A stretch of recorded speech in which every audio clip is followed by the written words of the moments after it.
Hello friends, welcome to my channel learn with Reshu.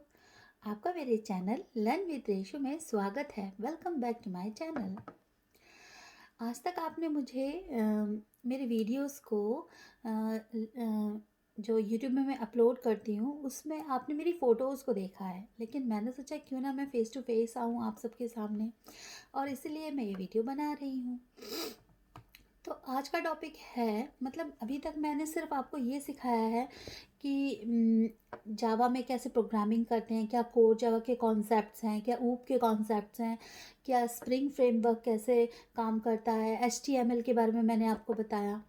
ये सब तो लोग सीख ही लेंगे, मतलब अगर मेरे चैनल में आप देखोगे तो आप सीख ही जाओगे।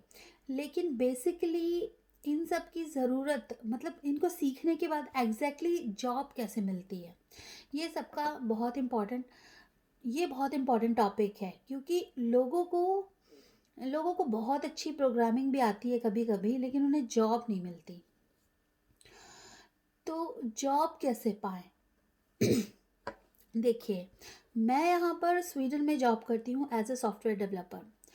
तो मैं ये नहीं कहूँगी कि मैं जो रास्ते बताऊँगी वो 100% करेक्ट हैं, बट मैं ये ज़रूर कहूँगी कि अगर आप इन रास्तों पे चलोगे तो आपको एक अच्छी जॉब मिल सकती है। हो सकता है आपको फॉरेन कंट्रीज़ में भी जॉब भी मिल जाए।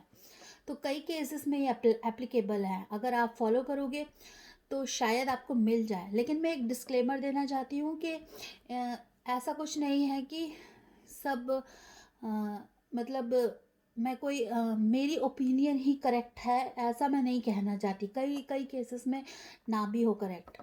तो पहली चीज़ मैं ये बताना चाहती हूँ कि कभी भी हमें जॉब पाना होता है तो उसके लिए सबसे इम्पोर्टेंट थिंग ये ज़रूरी है कि हमें वो टेक्नोलॉजी आनी चाहिए। लेकिन उससे ज़्यादा इम्पोर्टेंट है कि क्या आप में ये कॉन्फिडेंस है कि आप उस टेक्नोलॉजी को, या आपको अगर किसी इंटरव्यू में कुछ पूछा जा रहा है तो आप उसे आंसर कर पाओ। ये सबसे ज़्यादा इम्पॉर्टेंट है। देखिए, जैसे स्वीडन में होता है, स्वीडन में क्या होता है कि यहाँ जब इंटरव्यूज़ लिए जाते हैं तो सबसे पहले आपका कॉन्फिडेंस लेवल चेक किया जाता है।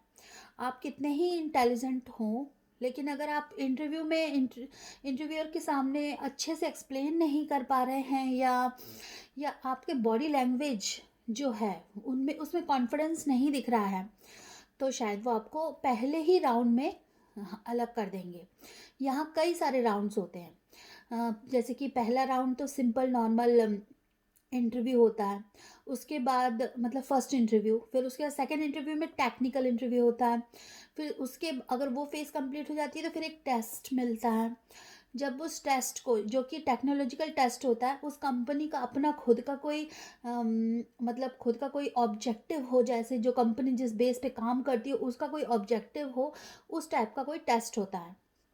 अगर वो भी आपने क्लियर कर लिया, उसके बाद फिर एक इंटरव्यू होता है मैनेजर के साथ। जब मैनेजर के साथ आप इंटरव्यू क्लियर कर लेते हो तो फिर वो आपके रेफरेंसेस मांगते हैं। रेफरेंसेस मतलब कि आपका कोई पहचान का ऐसा है जो ये कह सके कि हाँ आप एक बहुत अच्छे डेवलपर हो। उसके बाद 2-3 रेफरेंसेस होने चाहिए, और उसके बाद फिर होता है एचआर से इंटरव्यू। और उसके बाद फिर अगर सब कुछ सही हुआ तो आपको कॉन्ट्रैक्ट लेटर भेजा जाता है, और जो डिस्कशन होता है, सैलरी डिस्कशन वगैरह, वो सब उस कॉन्ट्रैक्ट लेटर में लिखा होता है। अगर आप वो एग्री करते हो और आप उसे साइन करके भेज देते हो तो आप पक्के हुए, मतलब आपको जॉब मिल गई। उसके बाद कभी कभी ऐसा भी होता है कि 6 महीने का प्रोबेशन पीरियड हो, जिसमें 6 महीने में कंपनी आपको ये देखे कि क्या आप अच्छे से काम कर पा रहे हैं या नहीं। अगर नहीं कर पा रहे हैं तो उनके कंपनी के हाथ में ये राइट्स होता है कि वो 6 महीने के बाद अगर आप अच्छे से काम नहीं कर रहे हो तो वो आपको बाय बाय कह सकती है। तो ये सारी चीज़ें होती हैं, बहुत लेंदी प्रोसेस है यहाँ पर जॉब लेने का। और मुझे लगता है कि कई बड़ी मल्टीनेशनल कंपनीज में इंडिया में भी यही होता है। तो इंडिया में तो और ही टफ मतलब कंपटीशन है, बहुत कंपटीशन है। यहाँ तो फिर भी हम मान सकते हैं कि चांस है, लेकिन इंडिया में तो वैसे कंपटीशन है, लेकिन अगर आप अच्छे हो और आपको आता है तो ग्रोथ भी बहुत है। तो ये तो हो गया अपना कि कॉन्फिडेंस। तो सबसे पहली बात है कि कॉन्फिडेंस होना चाहिए। आप जिस भी इंटरव्यू में जा रहे हैं, उसमें जो भी बोल रहे हैं, उसे पूरे कॉन्फिडेंस के साथ एक्सप्लेन कीजिए। दूसरी बात दूसरी बात ये होती है कि आप फिर जब कॉन्फिडेंस देख लिया, फिर आपसे वो टेक्निकल क्वेश्चंस पूछेंगे। तो मतलब कॉन्फिडेंस के मैं पहला क्या मैंने बोला, कॉन्फिडेंस मतलब कि आप कैसे अपने आप को डिस्क्राइब कर रहे हो कि मैं कौन हूँ, मैं कितना पढ़ा लिखा हूँ, मैं क्या कर चुका हूँ और मैं क्या कर सकता हूँ, वो क्यों आपको चुने इस जॉब के लिए। इस टाइप के क्वेश्चंस जब वो पूछेंगे, तो उसमें आपसे बात करके ही वो जान जाएंगे कि क्या आप इस जॉब को कर पाओगे या नहीं। तो उस कॉन्फिडेंस की बात मैं कर रही हूँ। उसके बाद जब टेक्निकल राउंड आता है, तो ऑब्वियसली आपको जो आता है उसके बेस पे वो क्वेश्चंस पूछते हैं। मैं स्वीडन की स्पेसिफिक बता रही हूँ, इंडिया में भी यही होता है, मैंने इंडिया में भी जॉब की है। लेकिन हो सकता है कि अब डिफरेंट होता हो, क्योंकि मैंने कई साल पहले इंडिया में जॉब की थी, तो मुझे इतना ज़्यादा नॉलेज इंडिया के बारे में नहीं है। तो यहाँ के बारे में मैं बता रही हूँ। तो यहाँ पर और कई फॉरेन कंट्रीज़ में भी यही फॉलो होता है, जैसे कि यहाँ होता है। तो आप टेक्निकली कितने स्ट्रांग हो। कभी कभी ऐसा होता है कि आपको आता कम है, लेकिन आप बता ज़्यादा पाते हो। यानी कि आपके जो कम्युनिकेशन स्किल्स हैं वो इतनी अच्छी है कि आप कम आते हुए भी अच्छे से एक्सप्लेन कर सकते हो किसी चीज़ को। तो वो भी कभी कभी एम्प्लॉयर को इम्प्रेस कर देती है। तो ये हुआ कॉन्फिडेंस और आपका नॉलेज, आपकी कम्युनिकेशन स्किल्स। उसके बाद आता है बारी कि आप वो जब अगर आपकी मतलब एक तो हो गया आपका कॉन्फिडेंस लेवल कि आप कैसे हो, क्या क्या आपके क्वालिफिकेशंस हैं, क्या आप अपने ऊपर कितने कॉन्फिडेंट हो। दूसरा हो गया आपकी टेक्निकल स्किल्स, मैं सॉफ्टवेयर डेवलपमेंट के बारे में बता रही हूँ। उसके बाद हुआ कि तीसरे नंबर पे आती है कि आप किस टाइप के बिहेवियरल वाइज आप किस टाइप के इंसान हो। तो वो जो मैनेजर से जो इंटरव्यू होता है, वो नॉर्मली यही क्वेश्चंस पूछते हैं कि आप टीम में कैसे काम करोगे, आप मैनेजर के साथ कैसे रिलेशनशिप, अगर ऐसा हुआ तो आप क्या करोगे, अगर आपकी टीम में आपकी बुराई हुई तो आप क्या करोगे, आपकी तारीफ हुई तो आप उसे कैसे हैंडल करोगे, आपको प्रमोशन हुआ, आपका डिमोशन हुआ। हर कंडीशन के बारे में वो पूछते हैं। क्यों? क्योंकि वो जानना चाहते हैं कि हर स्पेसिफिक कंडीशन में आप कैसे अपने आप को रिप्रेजेंट करते हो लोगों के सामने। और ये बहुत ही इम्पॉर्टेंट होता है। ये फेस सबसे ज़्यादा इम्पॉर्टेंट होता है। अगर आप टेक्नोलॉजिकली थोड़े कम स्ट्रांग हो, अगर आप कॉन्फिडेंस थोड़ा कम है, लेकिन आपका बिहेवियर बहुत अच्छा है, आप हर कंडीशन में अपने आप को बहुत अच्छे से कोप अप कर सकते हो, तो हो सकता है कि आपका सिलेक्शन आसानी से हो जाए। क्योंकि यहाँ स्वीडन में स्पेसिफिकली बिहेवियर को बहुत इम्पोर्टेंस दी जाती है। ठीक है, तीसरा पॉइंट हुआ बिहेवियर। अब चौथा पॉइंट क्या है कि सैलरी।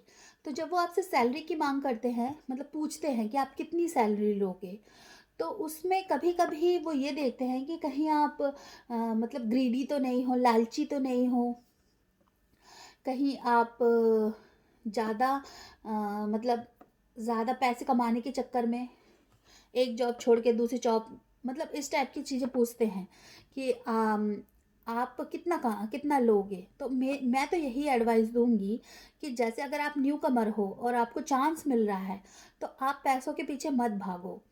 आपको कम में भी अगर जॉब मिल रही है तो आपको ले लेना चाहिए, और उसके बाद अपने काम से लोगों को इतना इम्प्रेस करो कि वो खुद ही आपका प्रमोशन कर दें। ओके। तो ये भी होता है। और दूसरा, जब हम एक बार किसी जॉब में घुस जाते हैं, जब किसी एक बार जॉब मिल जाती है, उसके बाद फिर हम स्विच करके भी अपना इंक्रीमेंट करवा सकते हैं।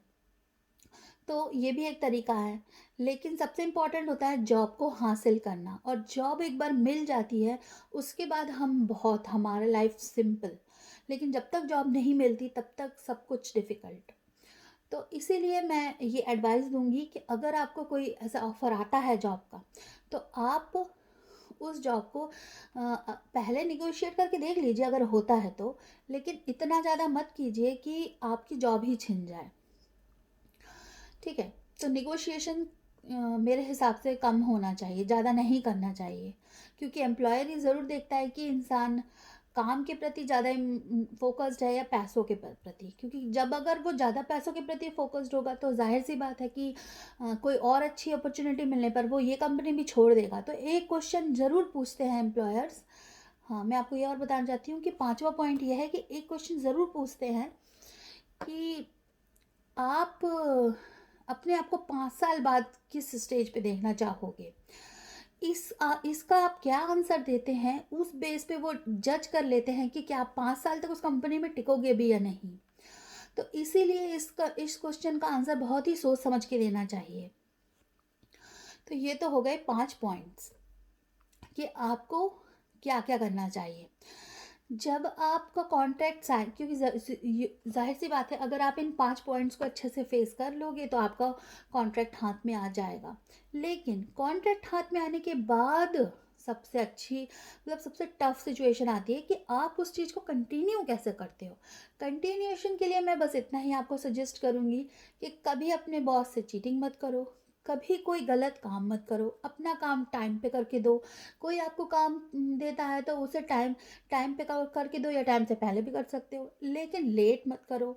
जितनी लॉयल्टी आप अपने जॉब के साथ रखोगे उतना ही लॉयल्टी आपको आपकी जॉब आपको देगी। तो बस मैं यही आपको इस वीडियो में बताना चाहती थी कि स्वीडन में या किसी भी फॉरेन कंट्री में अगर आपको जॉब चाहिए तो आप क्या स्टेप्स फॉलो कर सकते हो, क्या क्या प्रोसीजर होता है यहाँ का। अगर आपको स्पेसिफिकली और किसी प्रोसीजर के बारे में डिटेल में जानना है तो आप मुझे वीडियो के कमेंट बॉक्स में बता सकते हो। मैं आपको इसके बेस पे और वीडियोस बनाऊंगी। आज मैं थोड़ा छोटा सा वीडियो लेके आई थी कि मैं अपने आप को आप लोगों के सामने भी ला सकूं और थोड़ा सा इंट्रोडक्शन भी हो जाए कि यहाँ पर सॉफ्टवेयर डेवलपर्स के लिए क्या प्रोसीजर है। मैं आशा करती हूँ कि आपको ये वीडियो पसंद आया होगा और मेरी समझाई हुई पाँचों छः बातें जो 6 पॉइंट्स मैंने आपको बताए हैं वो आपको समझ में आए होंगे और आपको हेल्प करेंगे। इसी के साथ आज के लिए बस bye bye. Have a nice day. Okay, चलो बाय बाय।